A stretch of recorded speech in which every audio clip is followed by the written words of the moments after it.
ከመቶ ዓመታት በላይ ይህች ሴት ከዚህ ቤት ለመውጣት ስትሞክር ነበር። ነገር ግን የማይታይ ግድግዳ ይከለክላታል። ማንም ሰው ስለማያያት ከዚህም ቤት ለቃ መውጣት ስለማትችል ራሷን የምታዝናናው ይህን ቤት ለመግዛት ወይም ደግሞ ለመከራየት የሚመጡ ሰዎች ላይ ፕራንክ በማድረግ ነበር። እና ህይወቷ ለዘላለም እንደዚህ የሚቀጥል ነበር ይመስላት። ነገር ግን አንድ ቀን እሷ ወደ መንፈስ ሳትቀየር በፊት የነበረው እድሜዋ ላይ የነበረ ልጅ ከእናቱ ጋር እዛ ቤት ይገባሉ። ልብሱን እያስተካከለ ሳለ ሳያስበው ጫማውን ይወረውርና የተደበቀ በር ይከፈታል። ከበሩ በስተጀርባ ቀይ ሽፋን ያለው የፎቶ አልበም ነበር። እዛም ፎቶ ላይ ቢ የምትባል ልጅ ከተወለደች ወደ መንፈስ እስከምትቀየርበት ጊዜ ያለችበት አልበም ነበር። ከዛ በላይ የሷ ፎቶ አልነበረም፣ ምክንያቱም ከመጨረሻው ፎቶ በኋላ ቢ አርፋለች። ቢ ፎቶዎቿን እያገለበጠ በሚያይበት ሰዓት ደስ ስላላላት ልትከድንበት ስትሞክር እሱ ሲከፍተው፣ አሁንም ስትከድነው እሱ ሲከፍተው እና በሶስተኛ ጊዜ ክፍት ሲያደርገው አንድ ቀለበት ይወድቃል። ቀለበቱም ሲወድቅ ድምፅ አላሰማም ነበርና ኮል አላየውም ነበር። በቀጣይ ቀን ግን በክፍሉ ሲዘዋወር ይረግጠውና እግሩን ያሳምመዋል። ሲያነሳው ቀለበቱ በአራት አረንጓዴ ዳይመንዶች የተሰራ ሲሆን ፀሐይ ሲነካው በጣም ያንጸባርቃል። ኮል ቀጥሎ ጣት ውስጥ በሚያስገባው ሰዓት ከጀርባው ቢ የምታሰማውን ድምፅ ይሰማና ደንግጦ ወደ ኋላ ይወድቃል። በዛም ሰዓት ቢ አየኸኝ አይደል እታያለሁ እያለች ኮል ቀለበቱን ሲያወልቅ ትጠፋለች። በዛ ጊዜ ኮል ቀለበቱን ሲያደርግ ብቻ እንደሚያያት ይገባዋል። እያለመ እንዳልሆነ ካረጋገጠም በኋላ ትላንት ያየውን የፎቶ አልበም ድጋሚ በሚያየው ሰዓት ያያት መንፈስ ፎቶዋ ላይ ካለችው ጋር አንድ ነበረች። በዛም ሰዓት የወደቀው ቀለበት ቀስ እያለ ወደ ላይ ይወጣ ጀመር። እሱንም ሲያይ ይፈራና ስለት ይይዛል። እሷም ከመቶ ዓመታት በኋላ ለመጀመሪያ ጊዜ ያያትና ያወራት ብቸኛ ሰው ስለሆነ ቀለበቱን እንዳያወልቀው ትለምነዋለች። የፈራ ቢሆንም ግን እሺ ይላታል። አልጋም ላይ ለረጅም ጊዜ በዝምታ ይቀመጣሉ። ትንፋሹን አሰባስበው እንዴት ለዚህ ልትበቃ እንደቻለች በሚጠይቃት ሰዓት 1930 ላይ ቢ ከሙዚየም ቀለበት ትሰርቃለች። ልክ ከሙዚየሙ ስትወጣ በመኪና ትገጭና ከዛም ቀጥላ ራሷን ያገኘችው እዚህ ክፍሏ ውስጥ እንደሆነና ከዛ በኋላ ማንም እንደማያያት ከዚህም ቤት መውጣት እንዳልቻለች ትነግረዋለች። ከኮል ጋር ስታወራ ደስ እያላት ነበር። ነገር ግን ኮል ከመንፈስ ጋር ከዚህ የበለጠ ጓደኛ መሆን አልፈለገም እና ከየእርስ በርሳቸው ህይወት ወጥተው ከዚህ በፊት ይኖሩ የነበሩትን ህይወት ቢቀጥሉ እንደሚሻል ይነግራታል። እሷም እያዘነች ቢሆን ትስማማለች። ነገር ግን ኮል የቤት ስራዎቹን እየሰራ ባለበት ሰዓት እቃዎቹን ሆን ብላ እያንቀሳቀሰች ትረብሸዋለች። እንደምንም ከተነጋገሩ በኋላ እርስ በርስ ትንሽም ቢሆን እየተረዳዱ ይመጣል። ሁለቱም የዘፈን አፍቃሪዎች ናቸው። እሷ ወላጆቿ ሙዚሻን፣ እሷም ያደገችው የሙዚክ ትምህርት ቤት ውስጥ ነበር። ኮልም ከልጅነቱ ጀምሮ ጊታር እንደሚጫወት ነገር ግን ብዙም ሳይቆይ አባቱ ከሞተ በኋላ ጊታር መጫወት እንዳቆመ ይነግራታል። ኮልም ከዚህ በላይ ማውራት አልፈለገም። ከዚህ በላይ እንዳትረብሸው ይነግራትና እሷም ትስማማለች። ግን ምንም ሳትቆይ አሁንም ትረብሸው ጀመር።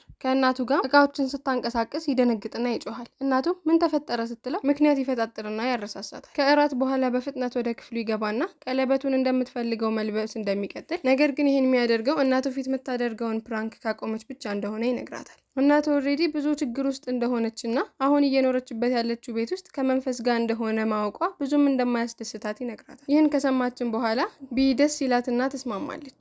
ነገር ግን ለምንድን ነው መንፈስ የምትለኝ ስትለው ከመቶ ዓመታት በላይ ሞታ እንዳለች ያስረዳታል። እሷም ትንሽ ጊዜ ነበር እኮ የመሰለኝ እያለች ከመቶ ዓመታት በላይ መሆኑ እያስገረማት ቢ እጇን በመስኮት ስታስወጣው እስከዛሬ የከለክላት የነበረው የማይታየው ግድግዳ ጠፍቶ ታገኘዋለች። በዚህም ሰዓት በጣም ደስ ይላትና ወደ ውጭ ይዟት እንዲሄድ ትጠይቀዋለች። ይዟትም ይወጣል። ለመጀመሪያ ጊዜ ነበር ከዓመታት በኋላ ከዚህ ቤት ውጭ ወጥታ ስትተነፍስ እና እንዳትወጣ ሲከለክላት የነበረው ቤቱ ሳይሆን ቀለበቱ እንደነበር ይገባታል። ቀለበቱ እስከወጣ ድረስ መውጣት ትችላለች። ኮልም መንገድ ላይ የምታየውን የተፈጠሩትን አዳዲስ ቴክኖሎጂዎች በሙሉ ያሳያታል። ቀጥሎም ሳውንድ ሲስተም ስቶር እየጎበኙ ዘመናዊ ሙዚቆችን ኢንጆይ ያደርጋሉ። ኢንተርኔትንም ተጠቅሞ ዓለም የደረሰችበትን ነገር በሙሉ ያሳያታል። ከጥቁርና ነጭ ከለር ብቻ የነበረው ቲቪ አሁን ያለውን ስማርት ቲቪና ስልክ ሁሉ ነገሮች እያስገረሟት ነው። በተለይ በአንድ ጊዜ ከመቶ በላይ ዘፈኖችን መያዝ የሚችል ስልክ እንዳለ ስታቅ በጣም ትደሰታለች። በቀጣይ ቀን የኮል ሃይ ስኩል ፌስቲቫል አዘጋጅቶ ነበር። ቢም መሄድ እንደምትፈልግ በዛውም የድሮ ትምህርት ቤቷ እንዴት እንደሆነ አሁን ላይ ማየት እንደምትፈልግ ትነግረዋለች። ኮልም ተስፋ የሌለው ፈገግታ ካሳያት በኋላ እንደማይሆን ይነግራታል። ሁሉም እንደ መንፈስ ለብሶ ይመጣል እንጂ ማነው ትክክለኛ መንፈስ ወደ ትምህርት ቤት ይዞ የሚመጣው ሲል ይጠይቃታል። ነገር ግን እምቢ ብሏት የነበረ ቢሆንም በነጋታው ግን ይዟት ነበር ሄደው። ትምህርት ቤት እንደደረሰ ሊዲያ የምትባል ልጅ ስታስቆመው ቢ ከጎን ቆማ ፍቅረኛህ ናት ምንህ ናት እያለች ትጠይቀዋለች። ምንም እንኳን እሱ ብቻ ቢሆን የሚያያትና የሚሰማት እያፈረ ነበር በምትጠይቀው ጥያቄው። በዛም ሰዓት ሊዲያ የሆነ ነገር ይሰማትና እዚህ አጠገብህ የሆነ እንግዳ ነገር አለ እያለች ልትነካው ትሞክራለች። ኮልም ወዲያው የለበሰውን ቀለበት ያወልቅና ምንም ነገር እንደሌለ በሚያስረዳት ጊዜ ሊዲያ ቀለበቱን አይታው ነበርና የሆነ ቦታ እንደምታውቀው ይሰማታል። ወደ አያቷ መጽሐፍ መሸጫ ትሄድና የድሮ መጽሐፎች ውስጥ ፈልጋ ስለ ቀለበቱ ታገኛለች። ቀለበቱ የላቨርስ ሪንግ እንደሚባል በግብፃውያን እንደተመረተና 2 ቀለበት እንዳለው የሁለቱንም ቀለበት ግጣሜ ሊያየው ሰው በቅርቡ ከሞት ጋር እንደሚገናኝ ከሞተም በኋላ መንፈሱ እየኖረ እንደሚቆይ ታነባለች። በዛም ሰዓት ኮል የምርም መንፈስ አብሮት እንደነበረ ካመንላት በኋላ ሁለተኛው ቀለበት የት ማግኘት እንደሚችሉ ሲጠይቃት ሊዲያ ግን ቀድማ ስለመገኛው አግኝታ ጨርሳ ነበር። የቀለበቱ ግማሹ ፓርት ኒውዮርክ ግሪሽ የሚባል ሙዚየም ውስጥ በጨረታ ሊሸጥ እንደሆነ ትነግረዋለች። ቀለበቱንም መመለስ ከቻለ ከዚህ በኋላ በመንፈስ መረበሽ ምናምን ነገር አይኖርም ትለዋለች። ለመንፈሷም ቢሆን ውለታ እንደሚውልላት ከነገረችው በኋላ እሱም የሰማውን ነገር ለቢ ሊነግራት ወደ ክፍሉ በገባበት ሰዓት ቢ ክፍሉን ዲኮር አድርጋ አሳምራ እየጠበቀችው ነው። ኮልም ጊታር እየተጫወተ ደስተኛ ሆና ሲያያት ባለችበት ህይወት ደስተኛ ትመስለውና ቀለበቱን የመመለሱን ሀሳብ ያራዝመዋል። በቀጣይ ቀን የቀለበቱ አንድ አካል እንደተሸጠ ከሰማ በኋላ ጊታሩ ላይ ፎከስ ማድረግ አቃተው። ይህንንም ቢ ባየች ጊዜ የተፈጠረ ነገር እንዳለ ስትጠይቀው እሱ መጥፎ ውጤት ትምህርት ቤት አምጥቶ እንደሆነ ይነግራታል። በዛ ሰዓት ከሊዲያ ቴክስት ይደርሰዋል። ቴክስቱም ከዚህ በኋላ መንፈስ የለም ልትገላገል ነው የሚል ነበር። ቴክስቱንም ቢ አይታው ስለነበር ምን ማለት ነው ስትል ትጠይቀዋለች። ከዛም ኮል አማራጭ አልነበረውም እና እውነታውን ይነግራል። የቀለበቱን አንድ አካል የሆነውን ሰርቃ ስለነበር ተረግማ እንደሆነ ቀለበቱን ከመለሱ ግን ነፃ እንደምትሆን ይነግራታል። ኮል እየኖረች ባለችው ህይወት ደስተኛ የነበረች መስሎት ቢሆንም ቢ ግን አብረን እኮ አንኖርም፣ አንድ ቀን አንተም እድሜ ሄድና ድጋሚ ብቻዬን ነው የምቀረው፣ ለዘላለም እንዲህ መቀጠል አልፈልግም እያለች ትነግረዋለች። ነገር ግን ቀለበቱ ኦልሬዲ ተሽጧል እና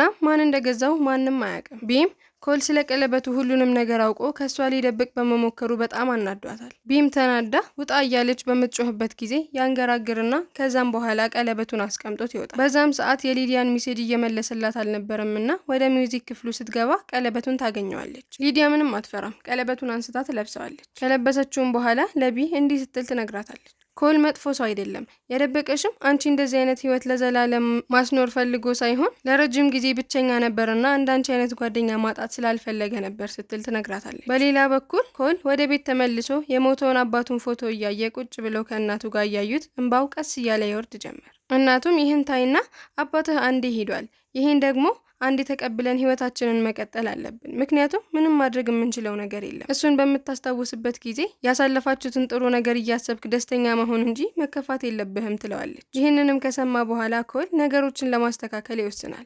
ወደ ጨረታው ካምፓኒ ይደውልና ቀለበቱን ስለገዛው ሰውዬ መረጃ ያጠያይቅ ጀመር። ነገር ግን ሻጮቹ የገዢያቸውን ማንነት መስጠት እንደማይችሉና ቀለበቱንም ቢሆን እስከ ነገ ድረስ ለገዢው እንደማይልኩ ይነግሩት። ይህንንም በሚሰማበት ጊዜ ኮል ቀለበቱ ገዢው እጅ ውስጥ እንዳልገባ ይገባውና በፍጥነት ሂዶ ወደ ትምህርት ቤት ሚውዚክ ክፍል ይገባና ዜናውን ለሊዲያና ለቢ ይነግራቸዋል። በሊዲያ እርዳታም ወደ ኒውዮርክ ሚውዚየም ይበሩና ይሄዳሉ። ቢም መንፈስነት ችሎታዋን ተጠቅማ መግባት ያልቻሉበትን ክፍሎች እየገባች በር እየከፈተችላቸው በመጨረሻም ወደ ቀለበቱ ማስቀመጫ ክፍል ይደርሳሉ። ኮልም ዝግጁ ነሽ ብሎ ሲጠይቃት አናቷን በመነቅነቅ አዎ ትለዋለች። ኮልም ቀለበቱን ወደ ቦታው ሊመልሰው ሲል ታስቆመውና አንድ ማለት የምፈልገው ነገር አለ፣ ምናልባት ዳግም እድሉን ላላገኝ እችላለሁ ትልና ትስማዋል። ኮልም ቀጥሎ ቀለበቱን ያወልቅና በጥንቃቄ ወደ ሳጥኑ ይመልሰዋል። ቤትም ተመልሶ የፎቶ አልበሙን ሲከፍተው ነገር ግን በዚህ ሰዓት አዳዲስ ፎቶዎች አልበሙ ውስጥ ተጨምረዋል። ቢ ተመርቃ ፍቅሯን አግኝታ አግብታና 2 ልጆችን ወልዳ ያሳየናል። በዛም ሰዓት ቢ